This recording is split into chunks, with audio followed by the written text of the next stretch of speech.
Chapter 9. Put me in again. Early the next morning, the prince set out to look for something to eat, which he soon found at a forester's hut, where for many following days he was supplied with all that a brave prince could consider necessary. And having plenty to keep him alive for the present, he would not think of wants not yet in existence. Whenever care intruded, this prince always bowed him out in the most princely manner. When he returned from his breakfast to his watch cave, he saw the princess already floating about in the lake, attended by the king and queen, whom he knew by their crowns, and a great company in lovely little boats, with canopies of all the colors of the rainbow, and flags and streamers of a great many more. It was a very bright day, and the prince, burned up with the heat, began to long for the cold water and the cool princess. But he had to endure till twilight, for the boats had provisions on board, and it was not till the sun went down that the gay party began to vanish. Boat after boat drew away to the shore, following that of the king and queen, till only one, apparently the princess's own boat, remained. But she did not want to go home even yet, and the prince thought he saw her order the boat to the shore without her. At all events, it rowed away, and now, of all the radiant company, only one white speck remained. Then the prince began to sing, and this is what he sung. Lady fair, swan white, lift your eyes, banish night by the might of your eyes. Snowy arms, oars of snow, oar her hither, plashing low, soft and slow, oar her hither. Stream behind her over the lake, radiant whiteness, in her wake following, for her sake, radiant whiteness. Cling about her, waters blue, part not from her, but renew cold and true kisses round her.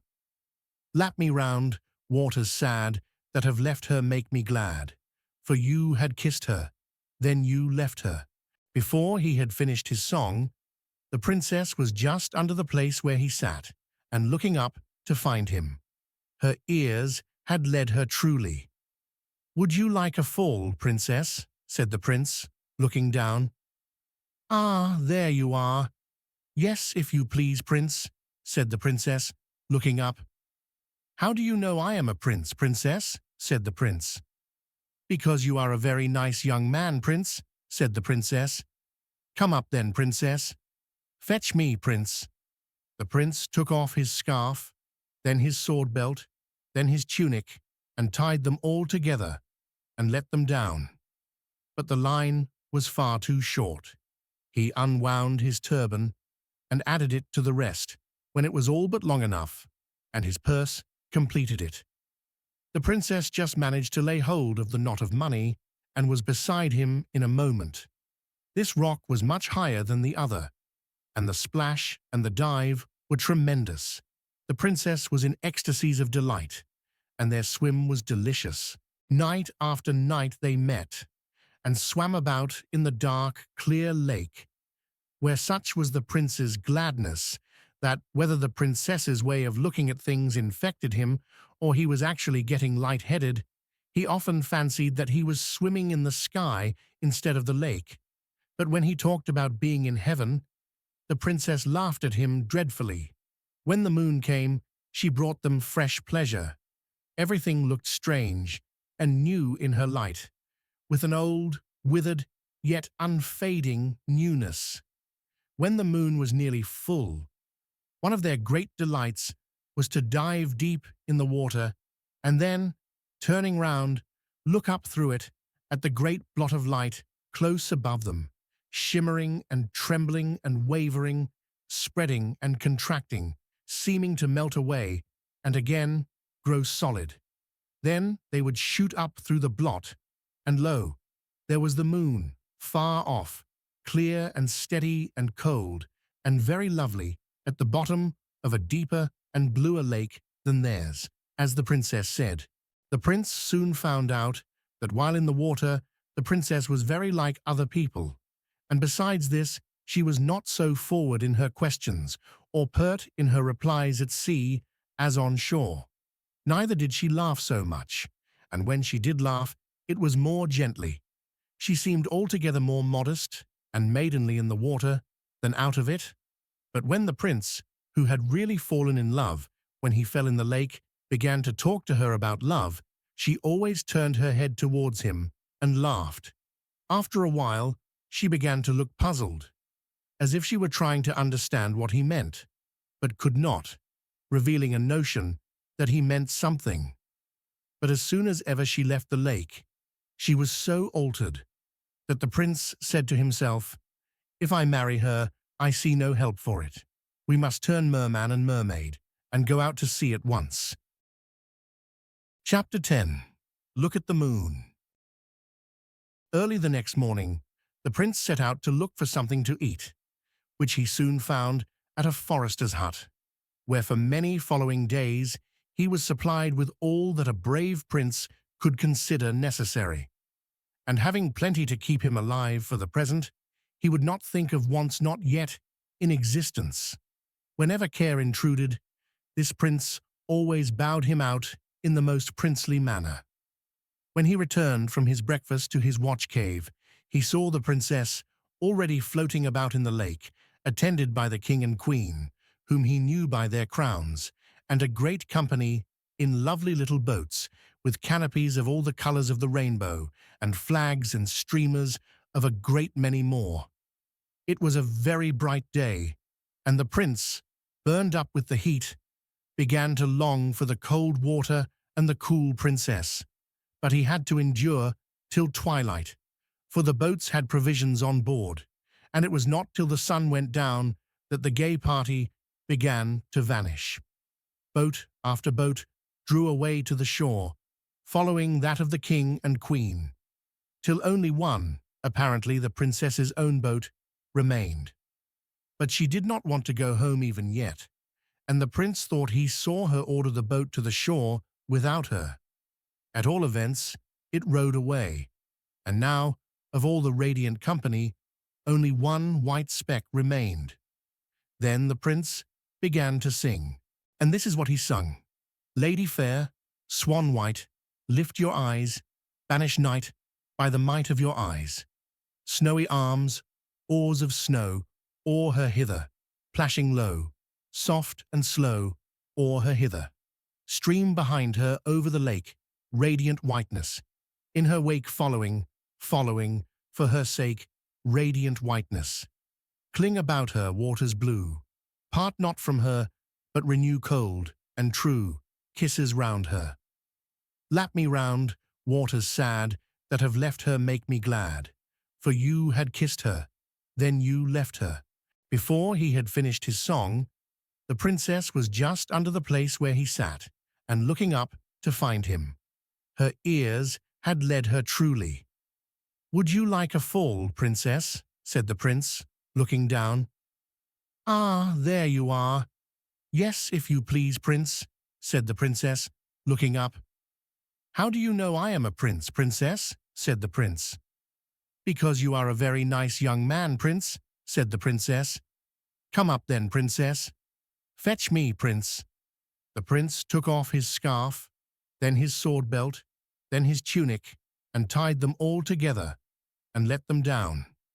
But the line was far too short. He unwound his turban, and added it to the rest, when it was all but long enough, and his purse completed it. The princess just managed to lay hold of the knot of money, and was beside him in a moment. This rock was much higher than the other, and the splash and the dive were tremendous. The princess was in ecstasies of delight, and their swim was delicious. Night after night they met, and swam about in the dark, clear lake, where such was the prince's gladness that, whether the princess's way of looking at things infected him, or he was actually getting light-headed, he often fancied that he was swimming in the sky instead of the lake. But when he talked about being in heaven, the princess laughed at him dreadfully. When the moon came, she brought them fresh pleasure. Everything looked strange and new in her light, with an old, withered, yet unfading newness.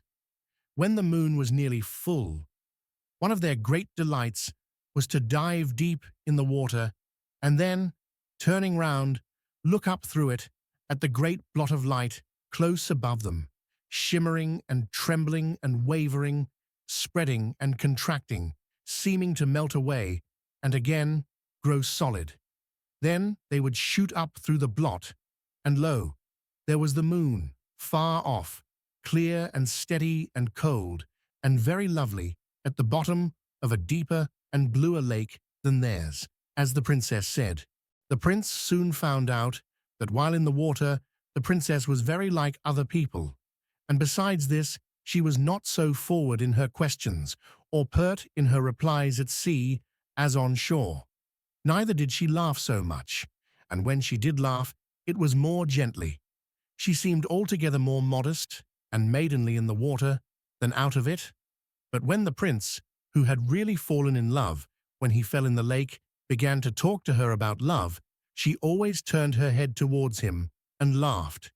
After a while, she began to look puzzled, as if she were trying to understand what he meant, but could not, revealing a notion that he meant something.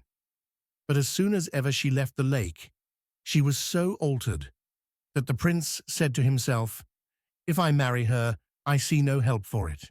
We must turn merman and mermaid and go out to sea at once." Chapter 11. Hiss. The princess's pleasure in the lake had grown to a passion, and she could scarcely bear to be out of it for an hour.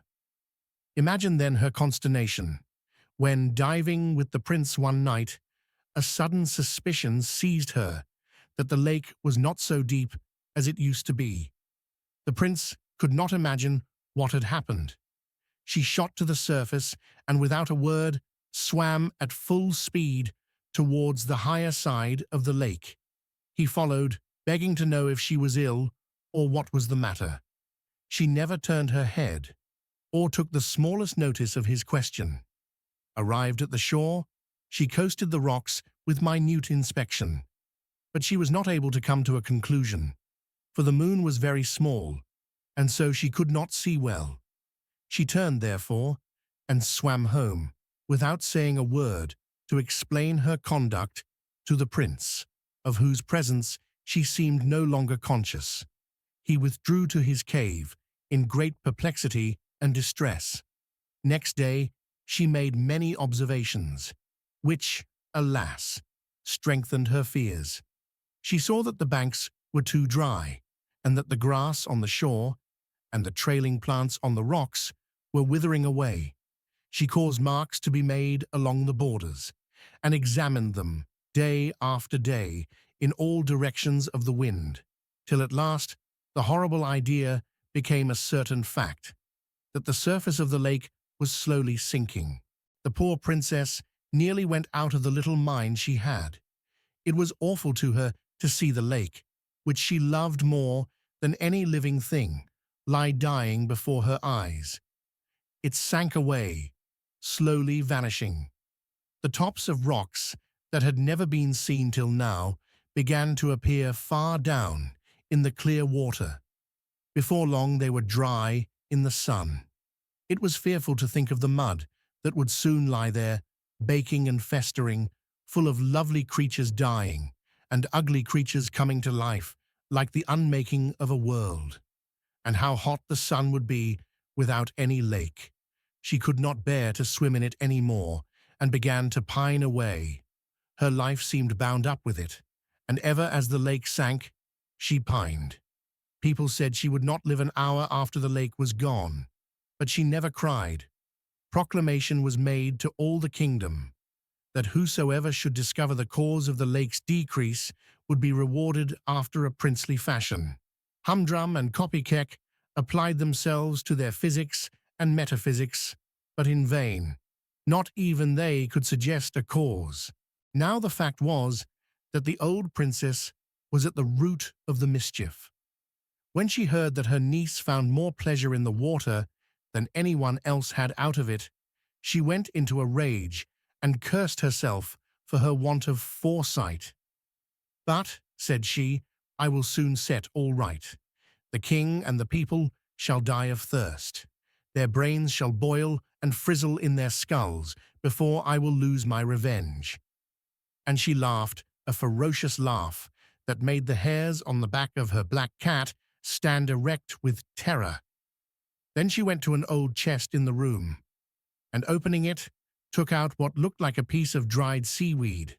This she threw into a tub of water. Then she threw some powder into the water and stirred it with her bare arm, muttering over it words of hideous sound and yet more hideous import. Then she set the tub aside and took from the chest a huge bunch of 100 rusty keys that clattered in her shaking hands. Then she sat down and proceeded to oil them all. Before she had finished, out from the tub, the water of which had kept on a slow motion ever since she had ceased stirring it, came the head and half the body of a huge grey snake. But the witch did not look round. It grew out of the tub, waving itself backwards and forwards with a slow horizontal motion, till it reached the princess, when it laid its head upon her shoulder and gave a low hiss in her ear. She started, but with joy, and seeing the head resting on her shoulder, drew it towards her and kissed it. Then she drew it all out of the tub and wound it round her body. It was one of those dreadful creatures which few have ever beheld, the white snakes of darkness. Then she took the keys and went down to her cellar, and as she unlocked the door, she said to herself, "This is worth living for." Locking the door behind her, she descended a few steps into the cellar, and crossing it, unlocked another door into a dark, narrow passage. She locked this also behind her, and descended a few more steps. If anyone had followed the witch princess, he would have heard her unlock exactly 100 doors, and descend a few steps after unlocking each. When she had unlocked the last, she entered a vast cave, the roof of which was supported by huge natural pillars of rock. Now this roof was the underside of the bottom of the lake. She then untwined the snake from her body and held it by the tail high above her. The hideous creature stretched up its head towards the roof of the cavern, which it was just able to reach. It then began to move its head backwards and forwards with a slow, oscillating motion, as if looking for something. At the same moment, the witch began to walk round and round the cavern, coming nearer to the center every circuit, while the head of the snake described the same path over the roof that she did over the floor, for she kept holding it up.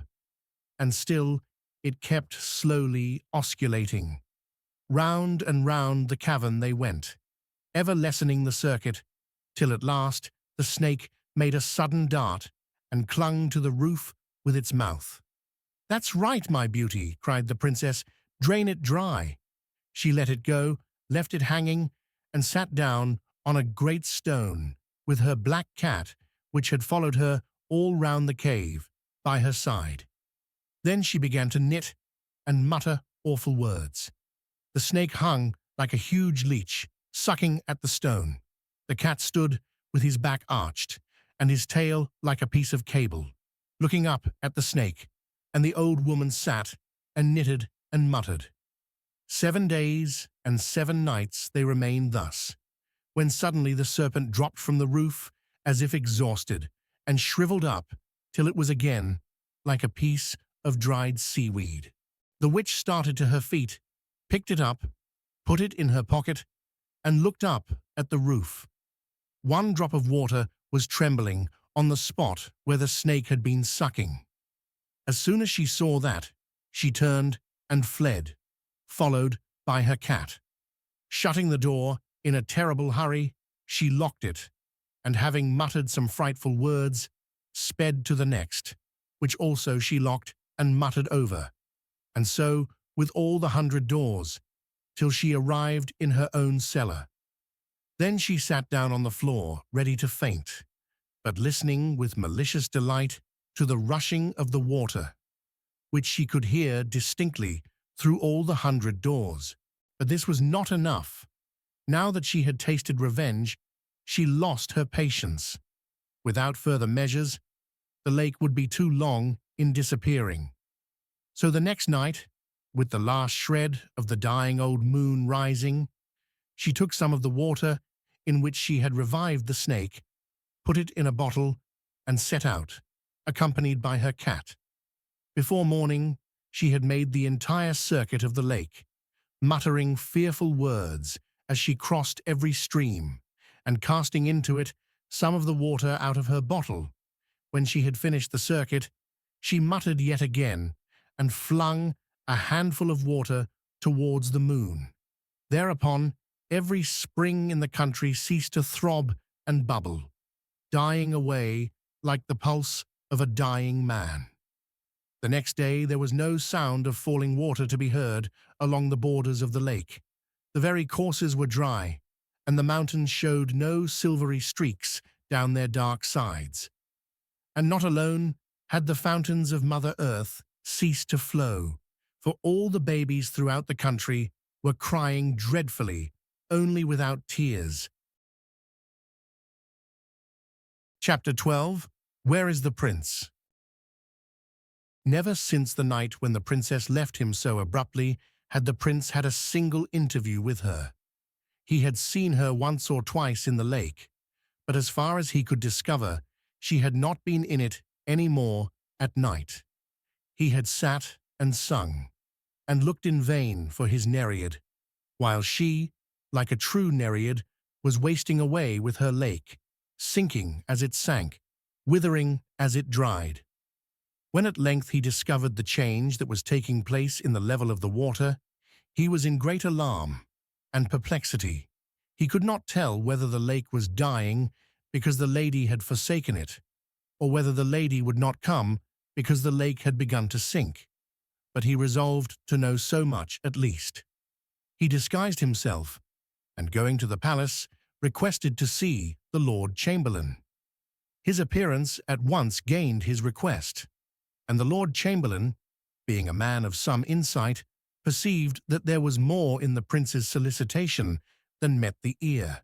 He felt likewise that no one could tell whence a solution of the present difficulties might arise, so he granted the prince's prayer to be made shoe-black to the princess. It was rather cunning in the prince to request such an easy post, for the princess could not possibly soil as many shoes as other princesses. He soon learned all that could be told about the princess. He went nearly distracted, but after roaming about the lake for days and diving in every depth that remained, all that he could do was to put an extra polish on the dainty pair of boots that was never called for the princess kept her room, with the curtains drawn to shut out the dying lake, but could not shut it out of her mind for a moment. It haunted her imagination, so that she felt as if the lake were her soul, drying up within her, first to mud, then to madness and death. She thus brooded over the change, with all its dreadful accompaniments, till she was nearly distracted. As for the prince, she had forgotten him.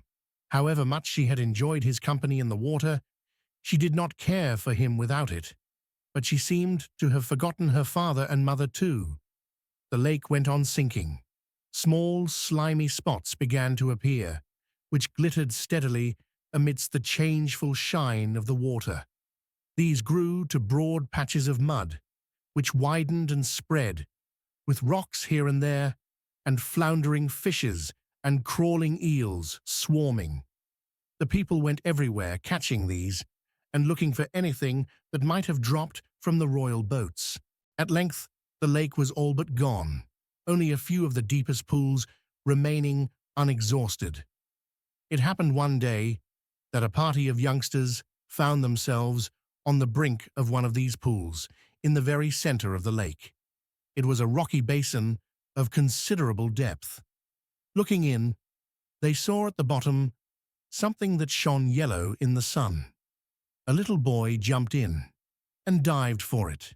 It was a plate of gold covered with writing. They carried it to the king. On one side of it stood these words, "Death alone from death can save. Love is death, and so is brave. Love can fill the deepest grave. Love loves on beneath the wave. Now this was enigmatical enough to the king and courtiers. But the reverse of the plate explained it a little. Its writing amounted to this: if the lake should disappear, they must find the hole through which the water ran.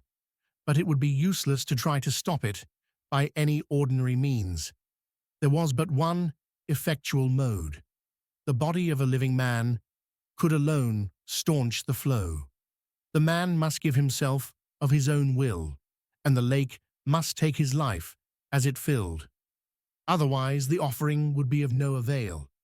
If the nation could not provide one hero, it was time it should perish. Chapter 13. Here I am. This was a very disheartening revelation to the king. Not that he was unwilling to sacrifice a subject, but that he was hopeless of finding a man willing to sacrifice himself. No time was to be lost, however, for the princess was lying motionless on her bed and taking no nourishment but lake water, which was now none of the best. Therefore the king caused the contents of the wonderful plate of gold to be published throughout the country. No one, however, came forward. The prince, having gone several days' journey into the forest to consult a hermit whom he had met there on his way to Lagobel, knew nothing of the oracle till his return. When he had acquainted himself with all the particulars, he sat down and thought, "She will die if I don't do it, and life would be nothing to me without her, so I shall lose nothing by doing it. And life will be as pleasant to her as ever, for she will soon forget me, and there will be so much more beauty and happiness in the world. To be sure, I shall not see it." Here the poor prince gave a sigh. How lovely the lake will be in the moonlight, with that glorious creature sporting in it like a wild goddess. It is rather hard to be drowned by inches, though. Let me see. That will be 70 inches of me to drown. Here he tried to laugh, but could not. The longer the better, however, he resumed, for can I not bargain that the princess shall be beside me all the time? So I shall see her once more, kiss her perhaps, who knows, and die looking in her eyes. It will be no death, at least I shall not feel it, and to see the lake filling for the beauty again. All right, I am ready. He kissed the princess's boot, laid it down, and hurried to the king's apartment. But feeling, as he went, that anything sentimental would be disagreeable, he resolved to carry off the whole affair with nonchalance. So he knocked at the door of the king's counting-house, where it was all but a capital crime to disturb him. When the king heard the knock, he started up and opened the door in a rage. Seeing only the shoeblack, he drew his sword. This, I am sorry to say, was his usual mode of asserting his regality when he thought his dignity was in danger. But the prince was not in the least alarmed. "Please, your majesty, I'm your butler," said he. "My butler, you lying rascal, what do you mean?" "I mean, I will cork your big bottle." "Is the fellow mad?" bawled the king, raising the point of his sword. "I will put the stopper, plug, what you call it, in your leaky lake, grand monarch," said the prince. The king was in such a rage that before he could speak, he had time to cool, and to reflect that it would be great waste to kill the only man who was willing to be useful in the present emergency, seeing that in the end the insolent fellow would be as dead as if he had died by his majesty's own hand. "Oh," said he at last, putting up his sword with difficulty, "it was so long. I am obliged to you, you young fool. Take a glass of wine?" "No, thank you," replied the prince. "Very well," said the king. "Would you like to run and see your parents before you make your experiment?" "No, thank you," said the prince. "Then we will go and look for the hole at once," said his majesty, and proceeded to call some attendants. "Stop, Please, your majesty, I have a condition to make, interposed the prince. What? Exclaimed the king. A condition? And with me? How dare you? As you please, returned the prince coolly. I wish your majesty a good morning. You wretch, I will have you put in a sack and stuck in the hole. Very well, your majesty, replied the prince, becoming a little more respectful, lest the wrath of the king should deprive him of the pleasure of dying for the princess. But what good will that do, your majesty? Please to remember that the oracle says the victim must offer himself. Well, you have offered yourself, retorted the king. Yes, upon one condition. Condition again, roared the king, once more drawing his sword. Begone. Somebody else will be glad enough to take the honor off your shoulders. Your majesty knows it will not be easy to get another to take my place. Well, what is your condition? Growled the king, feeling that the prince was right.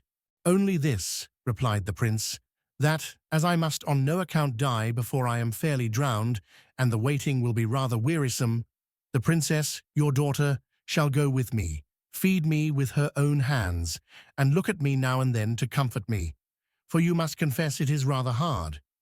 As soon as the water is up to my eyes, she may go and be happy, and forget her poor shoeblack. Here the prince's voice faltered, and he very nearly grew sentimental, in spite of his resolution. Why didn't you tell me before what your condition was? Such a fuss about nothing, exclaimed the king. Do you grant it? Persisted the prince. Of course I do, replied the king. Very well, I am ready. Go and have some dinner then, while I set my people to find the place.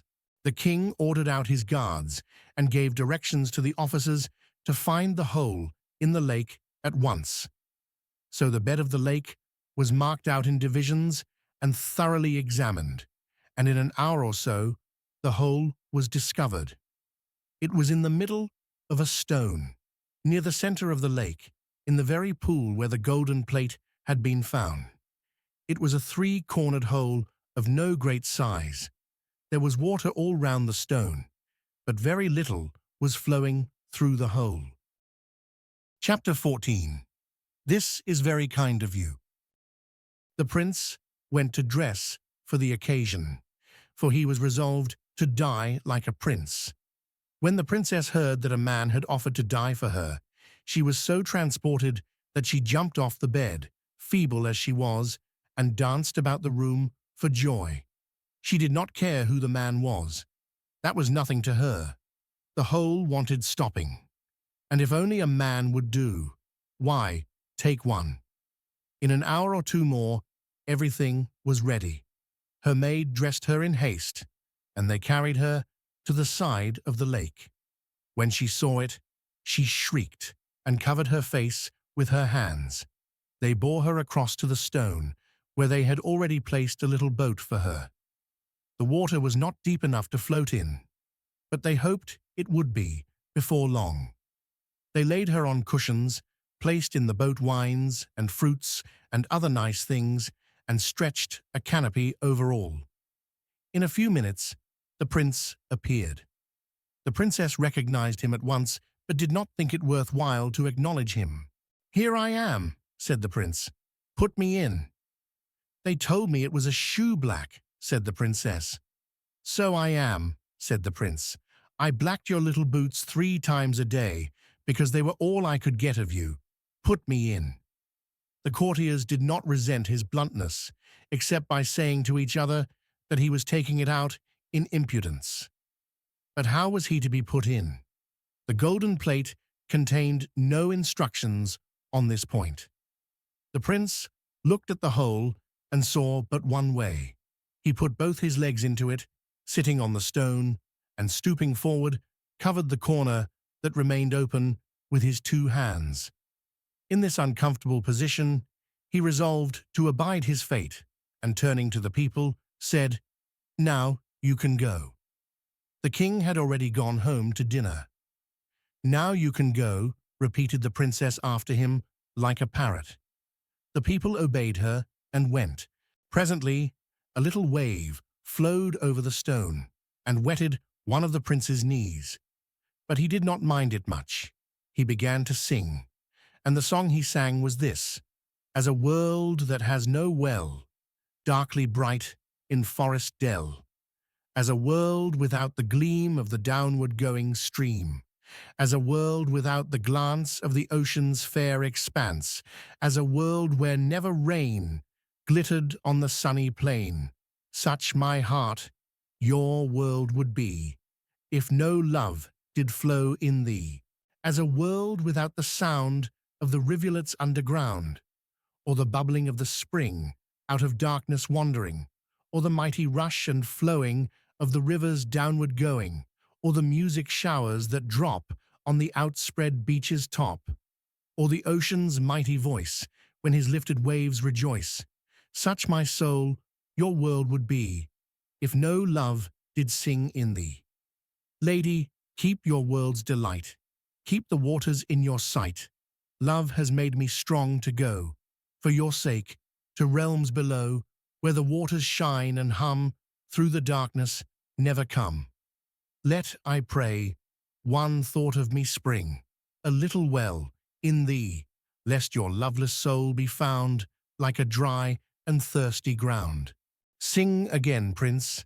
It makes it less tedious, said the princess, but the prince was too much overcome to sing any more, and a long pause followed. This is very kind of you, prince, said the princess at last, quite coolly, as she lay in the boat with her eyes shut. I am sorry I can't return the compliment, thought the prince, but you are worth dying for after all. Again a wavelet, and another flowed over the stone, and wetted both the prince's knees, but he did not speak or move. 2, 3, 4 hours passed in this way, the princess apparently asleep, and the prince very patient. But he was much disappointed in his position, for he had none of the consolation he had hoped for. At last, he could bear it no longer.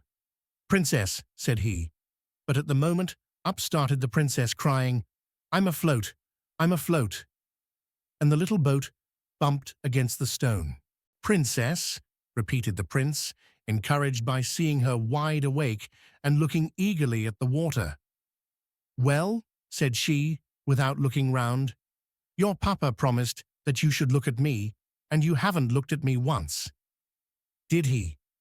Then I suppose I must, but I am so sleepy.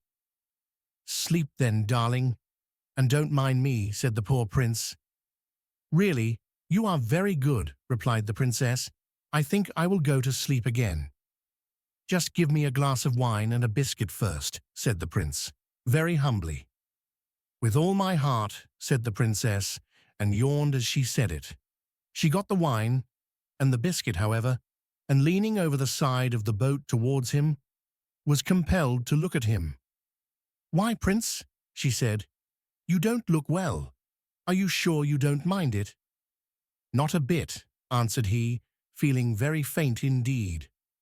Only I shall die before it is of any use to you, unless I have something to eat. There then, said she, holding out the wine to him. Ah, you must feed me. I dare not move my hands. The water would run away directly. Good gracious, said the princess, and she began at once to feed him with bits of biscuit and sips of wine. As she fed him, he contrived to kiss the tips of her fingers now and then. She did not seem to mind it, one way or the other, but the prince felt better. Now, for your own sake, princess, said he, I cannot let you go to sleep. You must sit and look at me, else I shall not be able to keep up. Well, I will do anything to oblige you, answered she, with condescension. And sitting down, she did look at him, and kept looking at him with wonderful steadiness, considering all things. The sun went down, and the moon rose, and gush after gush, the waters were rising up the prince's body. They were up to his waist now. Why can't we go and have a swim? Said the princess. There seems to be water enough just about here. I shall never swim more, said the prince. "Oh, I forgot," said the princess, and was silent. So the water grew and rose up and up on the prince. And the princess sat and looked at him. She fed him now and then. The night wore on. The waters rose and rose. The moon rose likewise higher and higher, and shone full on the face of the dying prince. The water was up to his neck. "Will you kiss me, princess?" said he, feebly. The nonchalance was all gone now. "Yes, I will," answered the princess, and kissed him with a long, sweet, cold kiss. "Now," said he, with a sigh of content, "I die happy." He did not speak again. The princess gave him some wine for the last time. He was past eating. Then she sat down again and looked at him. The water rose and rose. It touched his chin. It touched his lower lip. It touched between his lips. He shut them hard to keep it out. The princess began to feel strange. It touched his upper lip. He breathed through his nostrils. The princess looked wild. It covered his nostrils. Her eyes looked scared and shone strange in the moonlight. His head fell back. The water closed over it, and the bubbles of his last breath bubbled up through the water. The princess gave a shriek and sprang into the lake. She laid hold first of one leg and then of the other and pulled and tugged, but she could not move either. She stopped to take breath, and that made her think that he could not get any breath. She was frantic. She got hold of him and held his head above the water, which was possible now his hands were no longer on the hole. But it was of no use, for he was past breathing. Love and water brought back all her strength. She got under the water and pulled with her whole might, till at last she got one leg out. The other easily followed. How she got him into the boat she never could tell, but when she did, she fainted away. Coming to herself, she seized the oars, kept herself steady as best she could, and rowed, though she had never rowed before. Round rocks and over shallows, and through mud she rowed, till she got to the landing stairs of the palace. By this time her people were on the shore, for they had heard her shriek. She made them carry the prince to her own room and lay him in her bed, and light a fire, and send for the doctors. "But the lake, your highness," said the chamberlain, who, roused by the noise, came in his nightcap. "Go and drown yourself in it," she said. This was the last rudeness of which the princess was ever guilty, and one must allow that she had good cause to feel provoked with the Lord Chamberlain. Had it been the king himself, he would have fared no better, but both he and the queen were fast asleep, and the chamberlain went back to his bed. Somehow the doctors never came, so the princess and her old nurse were left with the prince. But the old nurse was a wise woman and knew what to do. They tried everything for a long time without success. The princess was nearly distracted between hope and fear, but she tried on and on, one thing after another, and everything over and over again. At last, when they had all but given it up, just as the sun rose, the prince opened his eyes.